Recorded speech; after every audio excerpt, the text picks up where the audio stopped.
He handed the alien queen a gift, and she burst into tears before everyone. The tractor beam seized Gabriel Hunt's ship like a giant's fist, and in that moment, he knew he'd found something humanity wasn't supposed to find. His console screamed warnings as the beam dragged him through the debris field he'd been surveying. Then the city appeared, a metropolis of impossible scale suspended in the void, its surfaces rippling with light patterns that moved like living things. No radio chatter, no electromagnetic signals, just those lights pulsing in synchronized waves across kilometers of architecture. Gabriel's hands moved across the controls, trying every override he knew. Nothing responded. The beam pulled him toward a landing platform where hundreds of figures stood in perfect formation, their bodies casting no shadows in the bioluminescent glow. As his ship touched down with a hiss of equalizing pressure, he caught his first clear view of them. They were beautiful in a way that made his chest tighten. Humanoid, tall and lithe, their skin ranging from deep jade to pale mint, but it was their surfaces that transfixed him.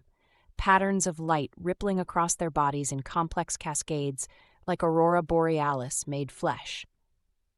They moved in absolute silence, yet clearly communicated through those lights, responding to each other with the precision of an orchestra he couldn't hear. The airlock opened without his input.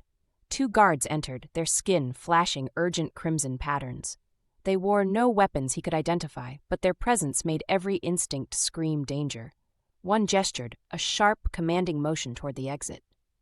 Gabriel stood slowly, hands visible. His grandmother's music box pressed against his ribs in his jacket's inner pocket, a small weight he'd carried on every survey mission for 5 years. He thought about reaching for it, then decided against it. Better to seem compliant. They escorted him through corridors that hurt to look at, walls that shifted through chromatic scales, floors that reflected patterns back in dizzying geometries. Thousands of aliens moved through the spaces, and not one made a sound, no footsteps, no breathing, no rustle of clothing. The silence was so complete it felt physical, pressing against his eardrums until they ached. The throne room opened before him like a cathedral. The ceiling soared 30 meters high, every surface decorated with what might have been art or text, swirling patterns that moved and changed. At the far end, elevated on a dais of black stone that seemed to absorb light, sat the throne. And on it her. Gabriel's breath caught. The queen was taller than her subjects, her skin a rich emerald that seemed to glow from within. Copper-red hair fell in waves past her shoulders, adorned with a crown of carved bone or ivory that swept back in sharp, elegant points. She wore armor that looked ceremonial, burnished metal shaped to accentuate rather than conceal, leaving her arms bare to display the intricate patterns dancing across her skin. Her eyes fixed on him, amber and ancient, and he felt the weight of something far older than he'd imagined studying him. The guards forced him to his knees. Around the throne room, dozens of aliens stood in tiered positions. Courtiers, he assumed, or a council. Their skin patterns had shifted to cool blues and purples, wavelengths he instinctively read as attention, judgment. The queen's skin rippled with a complex cascade of light that started at her shoulders and flowed down her arms. The nearest courtier's body lit up in response, then another and another, a chain of communication he couldn't parse. His ship's translator module had been confiscated at the landing platform. A smaller alien, its skin marked with age-darkened patches, stepped forward. Its patterns flashed in harsh, staccato bursts. The queen's response was measured, wave-like. The exchange continued, clearly an argument or debate. Gabriel watched the patterns spread through the assembled crowd, saw factions forming in the synchronization of their lights. They were deciding his fate, and he had no voice in it. The aged alien gestured at him with obvious contempt, its skin flaring angry orange. Several courtiers echoed the color. The queen's patterns remained cool, controlled, but Gabriel noticed something, a flicker of warmer tones at her throat, quickly suppressed. The debate concluded. The queen rose from her throne with fluid grace, and every alien in the room shifted to a deep, respectful violet. She descended the dais, each step precise and silent, until she stood 3 meters from him. Up close, she was even more striking. The patterns on her skin moved in layers, some surface level and rapid, others deeper and slower, like watching currents in deep water. Her hand moved in a gesture he couldn't interpret. Guards seized his arms. This was it, then. Execution. Gabriel's hand shot to his jacket pocket. Every guard's skin flashed crimson alarm patterns. The queen raised one hand and they froze. She gestured again, not a command to stop, but curiosity. Permission. He withdrew the music box slowly. It was small, brass and wood, tarnished with age. His grandmother had carried it from Earth on the colony ship, and her grandmother before that. The mechanics were simple: a wound spring, a rotating cylinder with pins, a metal comb, technology 5 centuries obsolete. The queen's head tilted. Her skin patterns shifted to colors he hadn't seen before, pale gold mixed with questioning green. She extended her hand. Gabriel placed the music box in her palm. Her fingers, he noticed, had one extra joint, making them unnaturally long and elegant. She turned the box over, examining it with clear intelligence. The crowd's patterns rippled with confusion, some curiosity, mostly disdain. She found the clasp, the lid opened. The lullaby filled the throne room like water rushing into vacuum. Simple notes, tinny and small from the ancient mechanism, but in that perfect silence they sounded like thunder. Brahms's lullaby, arranged for a music box more than 600 years ago, played because Gabriel had wound it that morning out of habit and grief and the memory of being 5 years old and safe. The queen's entire body went rigid. Her skin patterns exploded into chaos, colors cascading without rhythm or purpose, like a system overloading. The music box tumbled from her hands, still playing as it hit the stone floor. And the queen began to weep. Tears streamed down her face, luminescent and silver, catching the light from her own skin. Her mouth opened in what might have been a gasp or a sob, but no sound emerged. Her hands rose to her face, shaking, trying to contain something that couldn't be contained. The throne room erupted. Courtier's skin flashed in panicked reds and whites. Guards surged forward. The aged alien was shouting. Gabriel could tell from the violence of its patterns even without understanding them. The queen sank to her knees on the dais, still weeping, her whole body trembling with silent sobs. Guards yanked Gabriel backward. The music box continued its simple melody, now 20 meters away across the throne room floor, ignored in the chaos. He watched the queen through the press of bodies, watched her fight for composure and fail, watched something break in her that he suspected had been breaking for a very long time. As they dragged him toward the exit, her head turned. Their eyes met across the panicked crowd. Her hand rose, reaching toward him or the music box, or perhaps both. Her lips moved, forming a shape he recognized despite never having seen her speak. A word, his name, though he'd never told it to her. Then the doors closed, and the silence swallowed everything. Gabriel woke to darkness and luxury he hadn't expected. The cell stretched 10 meters square with softly glowing walls, a bed that adjusted to his weight. No bars, but when he tested the door, it refused to open. On the small table beside the bed sat his grandmother's music box. He picked it up with trembling hands. One corner was dented from the fall, but the mechanism worked. Brahms's lullaby filled the silence. The queen had wept at this simple melody, and she'd known his name somehow, formed it with her mouth though they'd never spoken. The door opened without warning. She stood backlit by corridor luminescence, then stepped inside. Without her crown, she seemed vulnerable, hair loose around her shoulders, simpler clothing that left her arms and throat bare. Her skin pulsed cautious greens and gold. Gabriel stood. She raised one hand, calming, then moved to the music box and cradled it like something precious.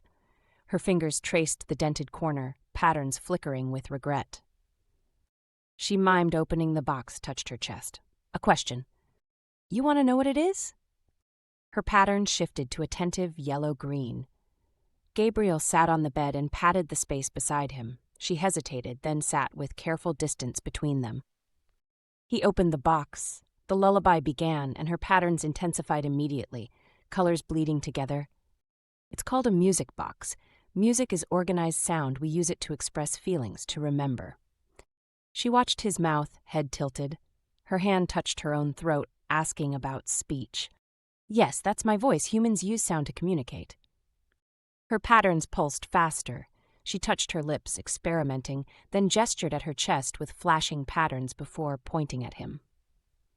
I can't understand your lights, I'm sorry. Frustration rippled across her skin. She stood, paced, then turned back with determination. She knelt close enough that he felt her warmth and took his hand in both of hers. She pressed his palm against her sternum above the deep neckline. Her skin was warm, smooth.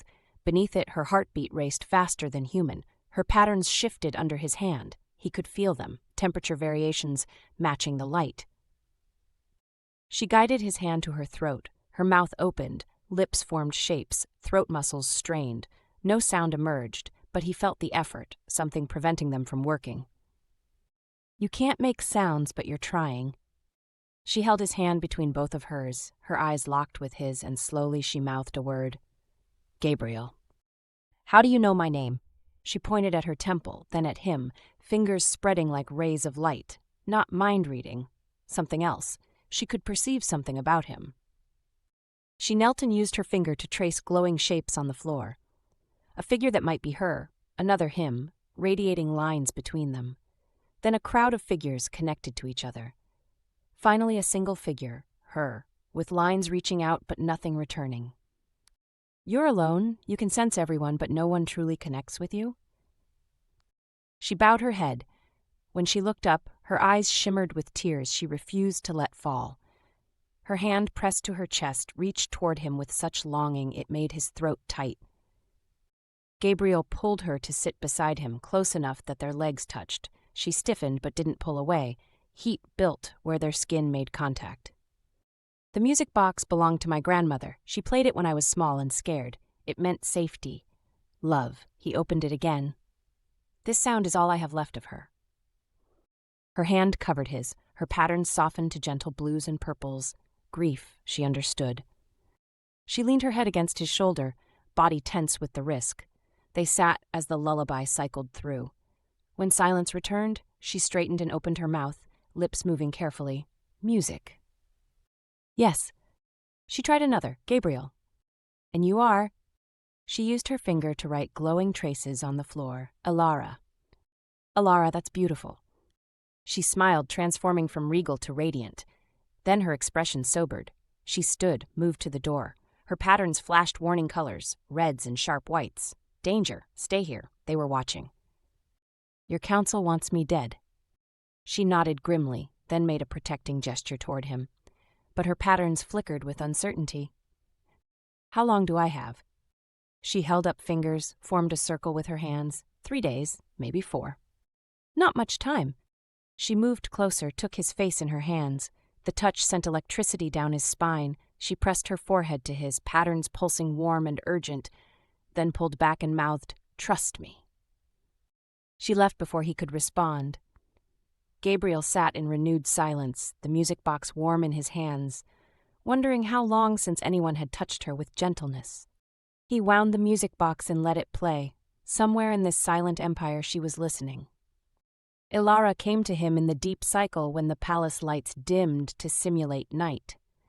Gabriel had spent 2 days learning the basics of her light language, enough to understand danger, food, weight. She'd spent the same time learning to mouth human words, her throat working silently through syllables. They communicated in stolen hours, building a hybrid language from gestures and whispers she couldn't hear, and lights he was beginning to read. She'd shown him recordings on a handheld device, images of her world, her people, their history written in shifting patterns. He'd played her music from his ship's salvaged data core. Bach, Mozart, a recording of rain.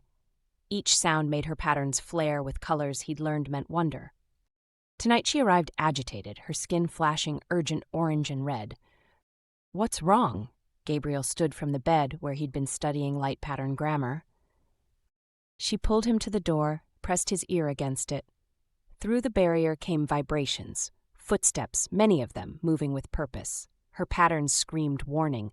She grabbed his wrist, pulled him toward the corner farthest from the entrance. The door exploded inward. 3 figures entered, their skin blazing crimson aggression. They wore no visible weapons, but their hands crackled with energy. Bioelectric discharge Gabriel had seen used on equipment. Lethal at close range. Elara stepped in front of him, her patterns flashing commands. The lead assassin's response was contemptuous. a sneering pattern Gabriel didn't need translation to understand. The intruder raised his hand, energy building between his fingers. Gabriel shoved Elara aside as the bolt released. White-hot pain lanced across his shoulder, spinning him into the wall. The smell of burned flesh and cloth filled the cell. He slid down, clutching the wound, vision blurring. Elara's patterns went incandescent with fury. She moved like violence itself, striking the lead assassin with precision that spoke of warrior training. Her elbow crushed his throat. As he fell, she spun and caught the second attacker's arm, twisted until bones snapped with a sound that seemed obscene in the silence.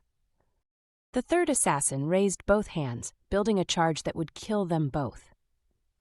Elara turned toward Gabriel, saw him bleeding, trying to stand, saw the killing blow gathering, and something inside her broke through 1,000 years of genetic conditioning. She screamed. The sound tore from her throat like a physical thing, raw, primal, a wordless roar of denial and rage. It filled the cell, echoed through corridors, shattered the absolute silence her species had maintained for millennia. The assassin froze, his charge dissipating as his hands flew to his throat. Around them, through walls and floors, Gabriel heard other sounds beginning, gasps, cries of shock. The crash of objects dropped in surprise. Elara's scream ended. She stood trembling, one hand pressed to her throat in disbelief. Her skin patterns had gone completely dark, the first time Gabriel had seen them fade entirely. The third assassin made a sound. A groan, rough and unpracticed, dragged from a throat that had never been used. His eyes went wide with shock at his own voice. Running footsteps approached. Elara grabbed Gabriel, hauled him up despite his weight. His shoulder screamed protest, but she got him moving, out the door, into corridors filled with chaos. Aliens stumbled through the passages, their mouths open, sounds emerging, coughs, gasps, moans of confusion. Some clutched their throats, others simply stood frozen, overwhelmed by the cascade of noise erupting around them. The perfect choreography of silence had shattered. Elara pulled Gabriel through the pandemonium. Blood ran hot down his arm. His vision tunneled, but he forced himself to keep moving. She took turns with certainty, heading deeper into the palace's lower levels where fewer people moved. They burst into a darkened chamber lined with ancient terminals. Elara sealed the door behind them, her hands shaking as they moved across controls. Then she turned to Gabriel, and her eyes held terror and wonder in equal measure. She opened her mouth. What emerged was rough, unpracticed, but unmistakably intentional. The sound of his name in her voice nearly dropped him to his knees. She caught him, eased him down, her hands moving to his burned shoulder with practiced efficiency. She tore strips from his shirt, bound the wound with quick competence. "You can speak," he managed through the pain. "Shouldn't be able," she said, each word clearly difficult. Her voice was lower than he'd imagined, rich and slightly hoarse. Genetic locks, removed vocal structures, generations ago. "But you just—" Screamed. She sat back, both hands pressed to her throat. "I screamed, first time anyone has in 3,000 years.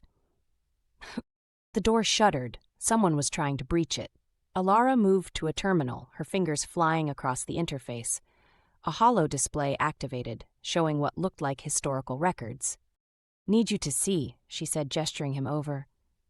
Gabriel staggered to her side. The display showed anatomical diagrams of her species, vocal cords, throat structures, neural pathways. Then those same structures crossed out, marked with genetic modifications. "After the voice wars," Elara said, her speech becoming slightly smoother as her brain remembered how our people could command each other with sound. Rhetoric became weapon. Demagogues could make others obey, kill themselves, kill others, just by speaking. The display shifted to images of carnage, cities burning, bodies in masses.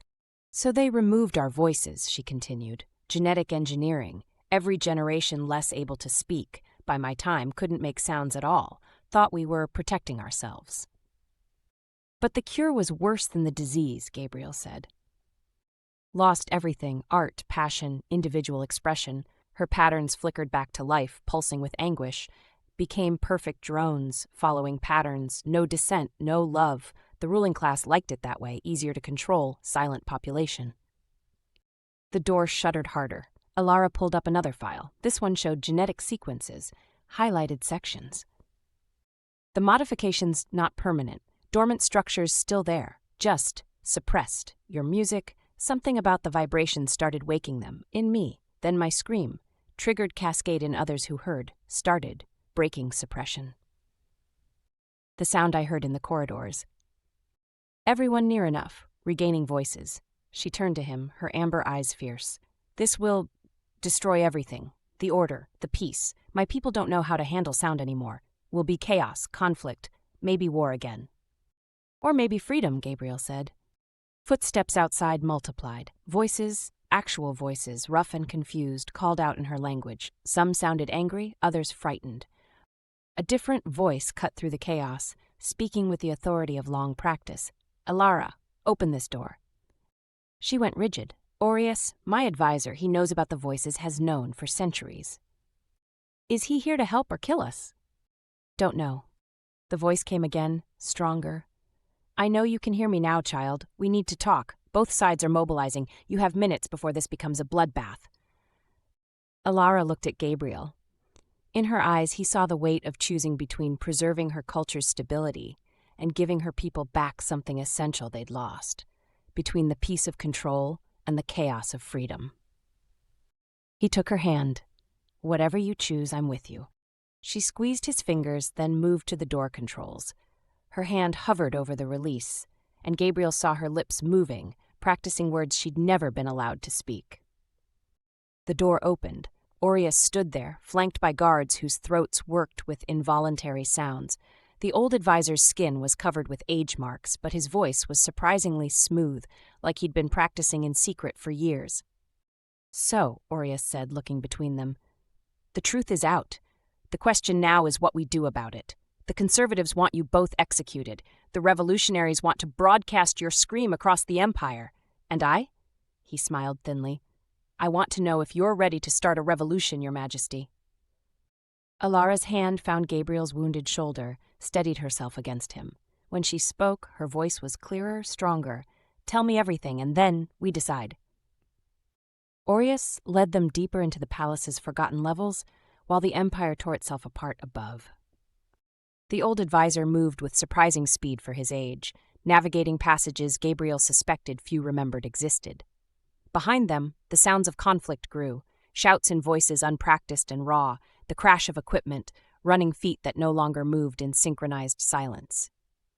The council has split, Aureus said as they descended a narrow stairwell carved from stone. Commander Sulith leads the traditionalists. He's mobilizing the military to restore order, means executing anyone who makes sound. And the other side? Gabriel asked, struggling to keep pace with his wounded shoulder.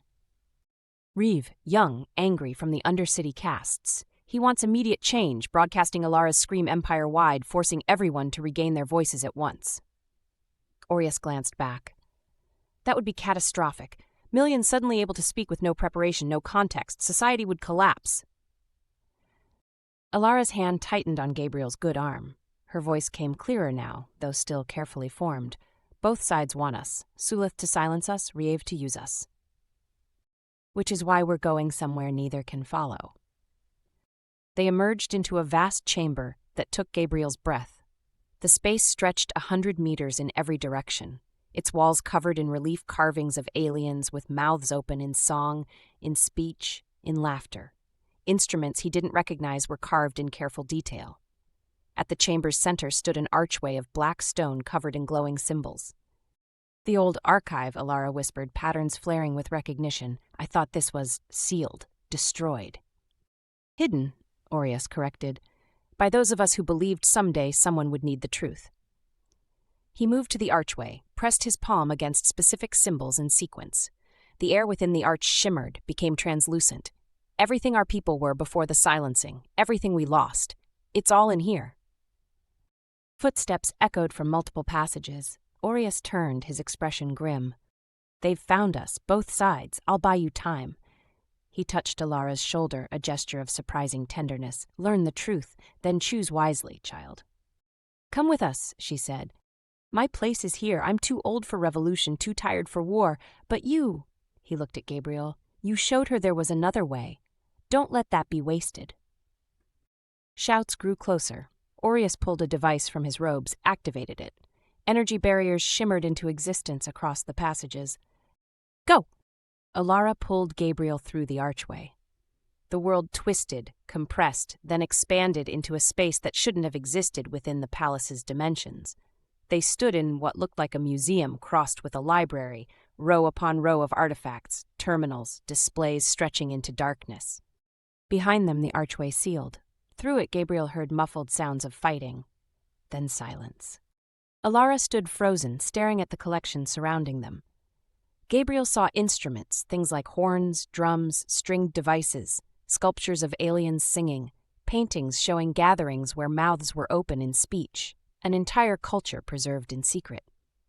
I never knew, she said, moving to the nearest display, never knew we had this much, that we were this much. Gabriel followed her through the rows. They found recordings, thousands of them. Elara activated the nearest terminal. A hollow image appeared. An alien woman standing before a crowd, speaking with passionate gestures. The terminal provided translation in light patterns. A teacher, Elara said, watching, giving a lecture on philosophy, on the ethics of truth versus comfortable lies. They moved deeper, found recordings of music, complex symphonies performed with voices and instruments together, harmonies that made Elara's patterns pulse in sync. Found poetry readings, debates, declarations of love, funeral orations, the full range of what speech could be. Then they found the war archives. The images were brutal. Demagogues standing before crowds, speaking and watching their audience turn violent. People commanded to attack their families, their friends, themselves, riots sparked by single speeches, assassinations carried out by those compelled through sonic manipulation. The voice wars, Gabriel said, reading the translated descriptions. Your people didn't just speak, they could influence each other neurologically through sound? Some could, Elara said, her voice tight. The genetically gifted. They became tyrants, could make anyone do anything. The only defense was to remove the ability entirely. She pulled up more files, medical records showing the genetic modifications, how they'd systematically bred out vocal capability over generations, simultaneously editing the neural pathways that made them susceptible to sonic command. They saved us from tyranny, she said, but we became less, not tyrannized but not free either, just silent, obedient. Gabriel found another section, proposals from the time of the modifications, alternative solutions that had been rejected, neural shielding that would block compulsion without removing voices, education programs, political reforms, all dismissed as too slow, too uncertain. They chose the permanent solution, he said, cut out the problem and everything connected to it. Elara turned from the displays, moved to where instruments hung on the walls. She reached for one, a stringed thing like a lute, touched it carefully and the strings hummed. She jerked back as if burned. I don't know how to use these. None of my people do. We'd have to learn everything again. Speech, music, art, and risk, she gestured at the war recordings, all of that returning. Or you could stay silent, Gabriel said carefully. Keep the peace you have now. Is it peace, or is it just absence? She touched her throat. I spoke your name, Gabriel. For the first time in my 1,000 years, I used a voice, and it felt like waking up, like I'd been sleeping my entire life. He moved to her, careful of his injured shoulder. The question isn't whether to change. Your scream already started that. The question is how fast and who controls it. Suleth wants to stop it by force, execute anyone who speaks. And Reeve wants to force it on everyone at once. Both paths lead to bloodshed. She looked at him, amber eyes searching. What would humans do? We'd probably fight about it for decades, make terrible mistakes, and eventually find some messy compromise. He smiled slightly. We're not great at handling change either, but we've learned that forcing silence never works, and neither does forced speech. People need to choose. Choose. She said the word like tasting it, then moved to a central terminal, began pulling up files. There, genetic therapy protocols. The old scientists proposed them as reversal options if the modifications went wrong. We could use these to create a treatment, let people decide if they want their voices restored. That's assuming you survive long enough to implement it. Assuming we survive. She turned to him, stepped close, her hand cupped his face. You didn't have to stay with me. Could have hidden, tried to escape. Not really an option once you screamed my name. I meant before that.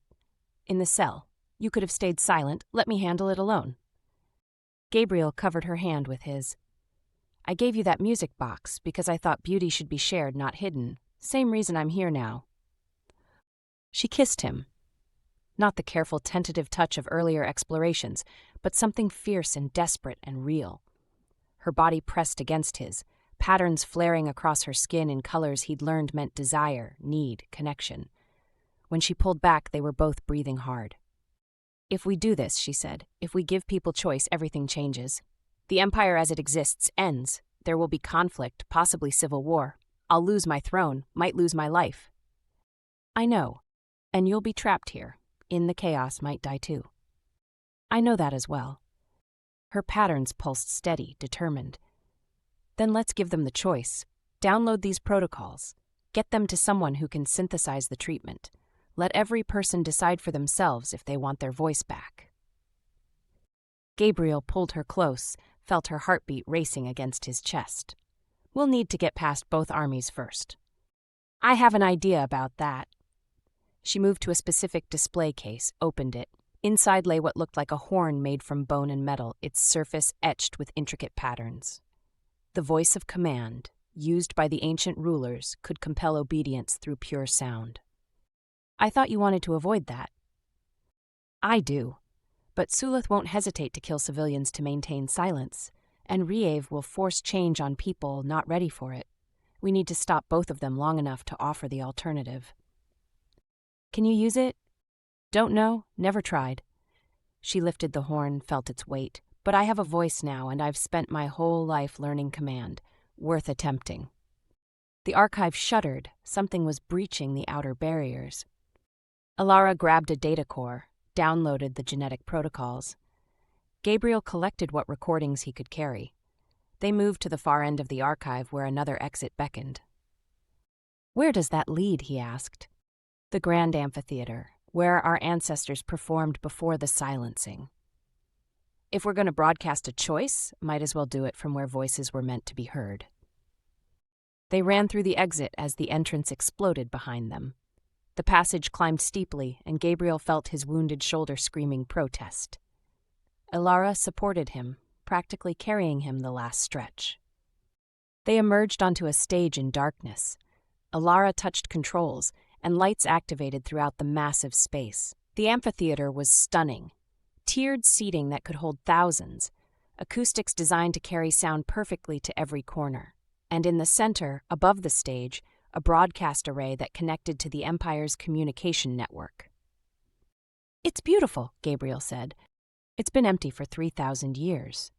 Elara moved to the broadcast controls. Let's fill it with something besides silence. The main entrances burst open simultaneously. Sulith's forces poured in from one side, Rieve's from the other. Both armies froze, seeing each other, seeing Elara and Gabriel on the stage between them. Commander Sulith stepped forward, his voice harsh and practiced. Your Majesty, step away from the human. This infection ends now. From the other side, Rive shouted, younger and rawer, My queen, use your voice. Show them all what we can be. Elara looked at Gabriel. He nodded. She raised the ancient horn to her lips and began to sing. The note that emerged from the horn was pure and resonant, filling the amphitheater with sound that hadn't echoed through this space in millennia. Elara didn't use the voice of command as a weapon. She sang the lullaby Gabriel had given her. Brahms' melody transformed by her alien voice into something both familiar and entirely new. Her vocal cords, awakened after generations of dormancy, shaped the notes with instinctive artistry her species had been engineered to forget. Every person in the amphitheater froze. Sulith's soldiers lowered their weapons. Reeve's revolutionaries stood transfixed. The song carried to every corner with perfect clarity, and Gabriel watched faces transform, confusion giving way to wonder, aggression melting into something like hunger. They were hearing beauty for the first time in their lives. Elara's patterns pulsed in rhythm with her voice, creating a synesthetic display that married light and sound. She sang the lullaby through once, then again, and with each repetition her voice grew stronger, more confident. When she finally lowered the horn, silence fell, but it was different now. Not the enforced absence of before, but the charged quiet of an audience holding its breath.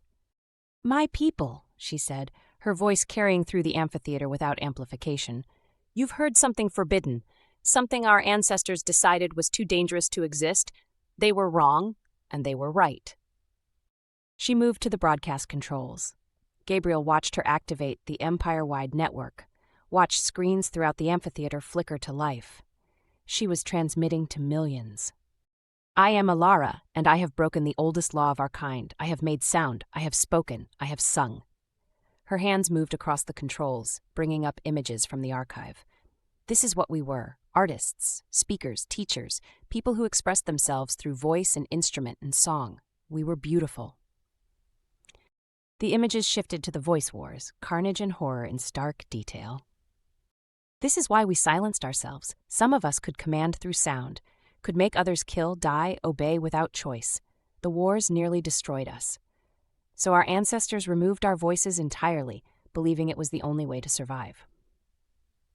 She looked directly at the cameras, and Gabriel saw the weight of centuries in her amber eyes.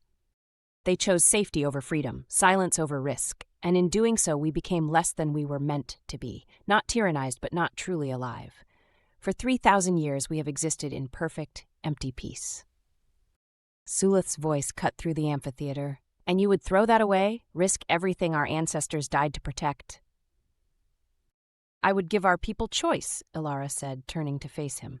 "Commander, you've served loyally for centuries. You believe silence keeps us safe. But look around you, the silence is already broken. My scream awakened voices in everyone who heard it.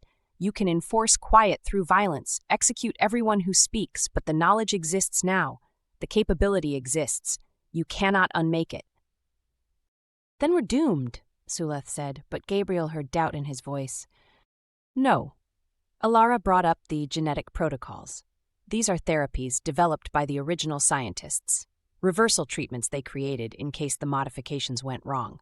We can synthesize them, distribute them, and let each person decide. Those who want their voices can have them. Those who prefer silence can keep it. Choice, Commander. Not tyranny of sound or silence, but freedom to choose. Reeve pushed forward from the revolutionary side. "And how long will that take? While you're negotiating and testing, Suleth's forces will be killing us for speaking." "Which is why you're going to stand down," Elara said, her voice hardening with command. "Both of you. Suleth, you will order your soldiers to cease attacks on anyone who makes sound. Reeve, you will tell your followers to stop forcing the issue.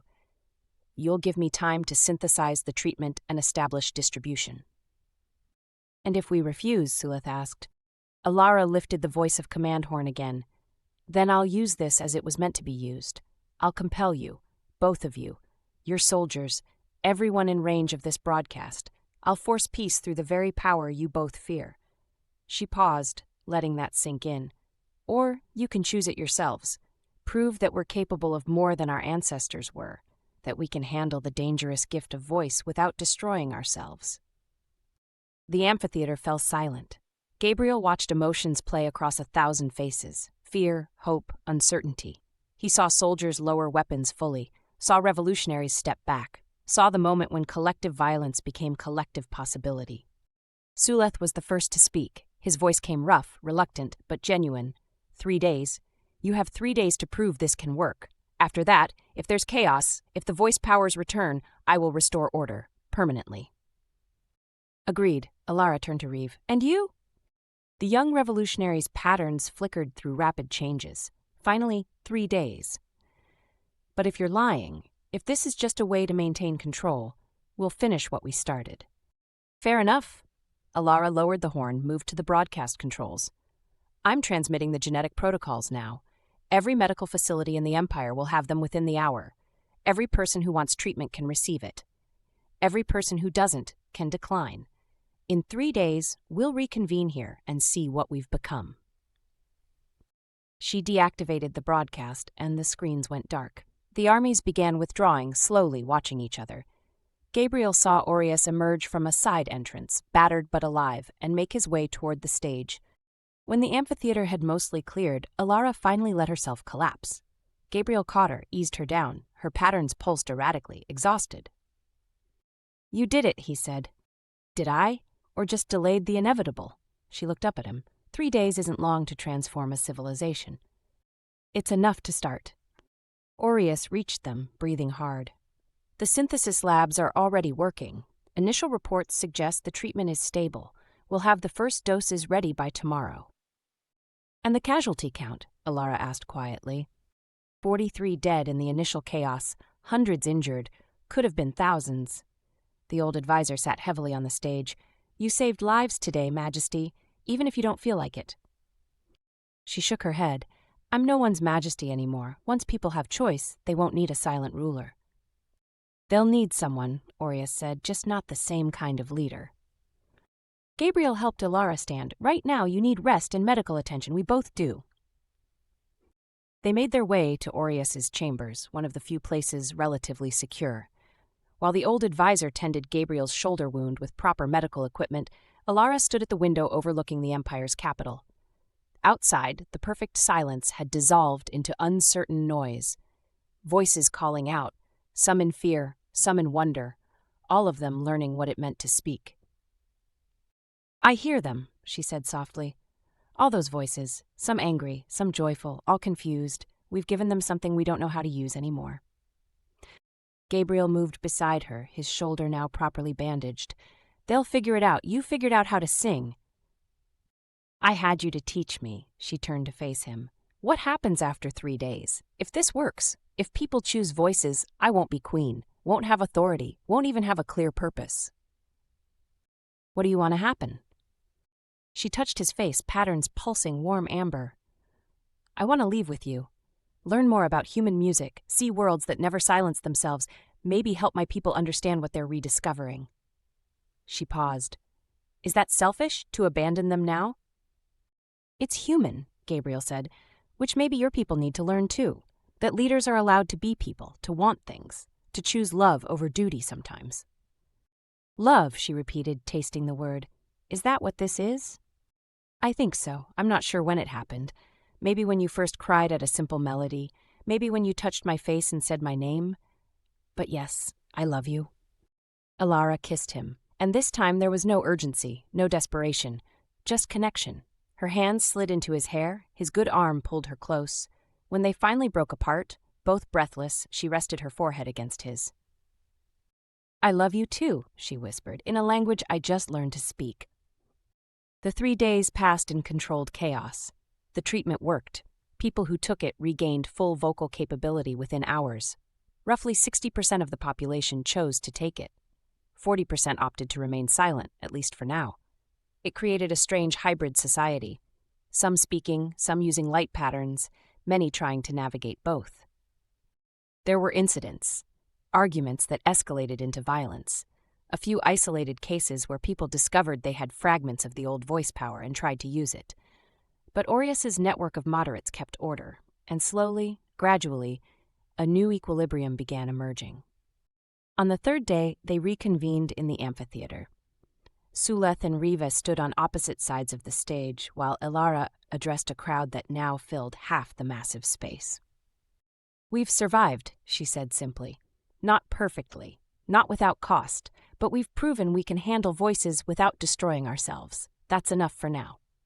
Suleth stepped forward. His voice was grudging but honest. "I was wrong. Not about the danger, that's real, but about the solution. Fear made us weak. Your Majesty showed us we could be strong enough to carry risk." "She's not our Majesty anymore," Reeve said, shocking everyone. "She abdicated when she chose freedom over rule. We need new leadership, democratic selection, multiple voices instead of one." Patterns flared surprise. "I didn't abdicate." "Didn't you?" Reeve smiled. "You gave us choice. That's incompatible with monarchy. Your Highness, you freed yourself too." The crowd murmured, some in light, some in sound. Gabriel saw Elara's face cycle through shock, relief, fear, and finally something like joy. "Then I have a request," she said. "Grant me and Gabriel Hunt passage on his ship.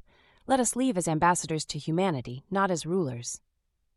The vote was unanimous, those who could speak saying yes, those silent flashing agreement in brilliant patterns. 2 weeks later, Gabriel's ship, repaired and upgraded, lifted from the platform where he'd first been captured. Elara sat in the co-pilot seat, watching her homeworld shrink below them. She wore simpler clothes now, her crown left behind in a museum of abandoned symbols. "Nervous?" Gabriel asked. "Terrified," she admitted. "I've ruled for 1,000 years, don't know how to be anything else." "You'll figure it out. You learned to sing in 3 days." She laughed, still marveling at the sound of her own voice making that expression. "Teach me more music, all the music humans have made. I want to understand what we missed." "That's going to take a while. We've been making music for tens of thousands of years." "Then we'd better start now." Gabriel activated the music player, started with something simple, a piano sonata. Elara's patterns pulsed in rhythm, and she hummed along, finding harmonies instinctively. Outside the viewport, stars began to streak past as they accelerated toward jump speed. "Gabriel," she said softly. "Yes, thank you for the gift, for showing me we could be more." He took her hand, felt her pulse steady and strong. "You showed yourself. I just wound up the music box." She leaned across the console and kissed him, and in the background, Chopin played while a newly free world spun away behind them, learning to sing its own songs. When they broke apart, she settled back in her seat, watching stars and listening to music, her hand still in his. "Where should we go first?" she asked. "Anywhere, everywhere, we've got time." Elara smiled, patterns dancing across her skin in colors that meant joy, contentment, love. "Then let's not waste it in silence." The ship jumped, carrying them toward horizons neither had imagined, while behind them an empire learned to raise its voice and sing.